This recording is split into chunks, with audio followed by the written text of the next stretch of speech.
A year had passed since my separation from Emily, and my life had taken an entirely unexpected turn. I had moved into a modest apartment downtown, far from the house that had once echoed with the remnants of our shared life. My days had become calmer, filled with work, reading, and the occasional social gathering. It was a simple existence, free of any pretensions, yet it brought the peace I had longed for after the storm of our breakup. Since the final court proceedings, Emily and I had kept a strict silence, neither of us reaching out.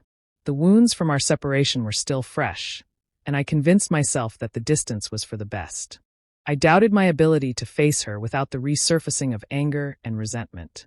Then, one cold November evening, as I settled in for a quiet night, there was a knock at my door.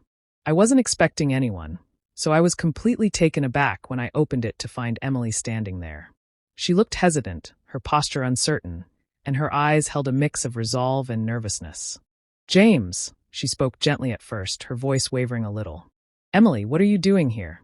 I finally asked, my mind racing with confusion and cautious curiosity. "I know this is unexpected, but I need to talk to you. It's important." A ton of questions raced through my head. Was she here to reopen old wounds, or had something serious happened? Despite my better judgment, I stepped aside and gestured for her to come in. She slowly entered, sitting on the very edge of my sofa, her body tense. I sat across from her, keeping my distance, unsure whether I was prepared to hear what she was about to say. "It's about my father," she finally whispered, her voice barely audible. "Your father?" I frowned. "Richard?"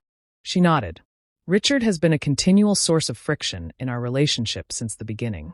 He always believed I was unworthy of his daughter. His persistent meddling had led to innumerable disputes between us, further eroding our marriage." I was confused.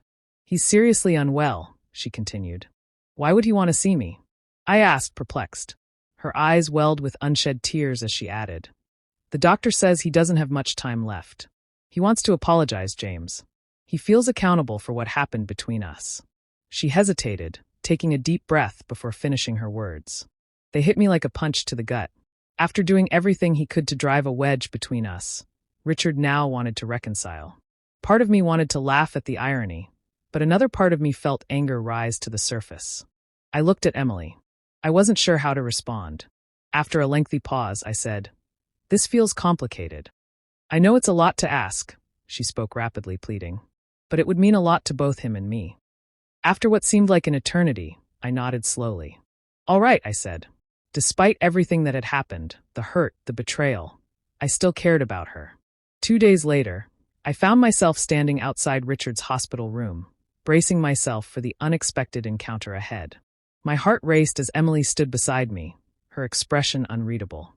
Her usual composure hid whatever emotions she might have been feeling. After a brief, almost imperceptible signal from her, I reached out and opened the door. Inside, the man I had once known as formidable and imposing now looked frail and diminished. Richard sat in a chair, his pale skin and thinner frame stark reminders of his condition.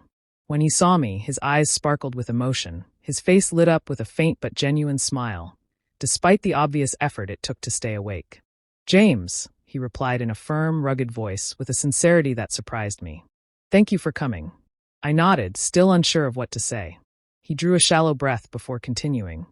"I've been thinking a lot about the past." I wasn't sure how to respond as a storm of emotions swirled inside me. For a long time, I had held resentment toward this man, blaming him for much of the tension in my marriage. And now, here he was, vulnerable and seeking something I hadn't expected, closure. "I realize now how much I upset things for you and Emily. I thought I was protecting her, but all I did was hurt you both," Richard said. His words struck me like a powerful wave, sending an unexpected ache to my chest. It was shocking and oddly comforting to hear him admit his part in the suffering that had shaped so much of my life. My throat constricted, and I was momentarily silent until I could finally reply. "Thank you for saying that. But Emily and I made our own mistakes, so it wasn't entirely your fault." Richard's eyes softened, and a faint smile touched the corners of his mouth. He whispered, "But I hope you can forgive an old man for his part in it." I swallowed hard, feeling a mixture of relief, pity, and an odd sense of release. "I forgive you," I said, my voice steady despite the turmoil inside me. That conversation marked a turning point. After a period of bitterness and distance, it opened a path for Emily and me to reconnect. Not as a couple, but as allies in a shared effort to support her father in his last days. Rather than rehash old arguments or dwell on past hurts, we focused on the present and how we could be there for Richard and for each other during such a trying time. For the first time in years, I was able to look at Emily without feeling angry or resentful.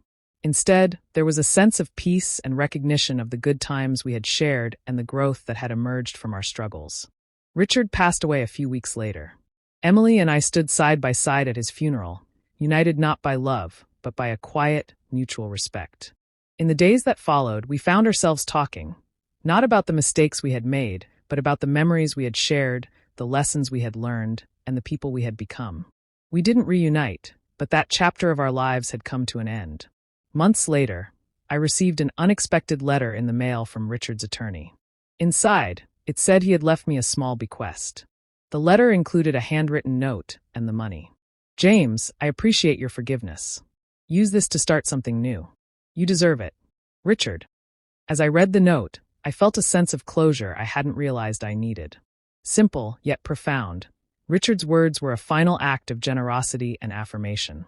That night, when Emily knocked on my door, I never thought it would lead to this, not a romance comeback, but a journey toward healing. I realized that life can surprise you, and forgiveness is one of the best gifts you can give to others and to yourself.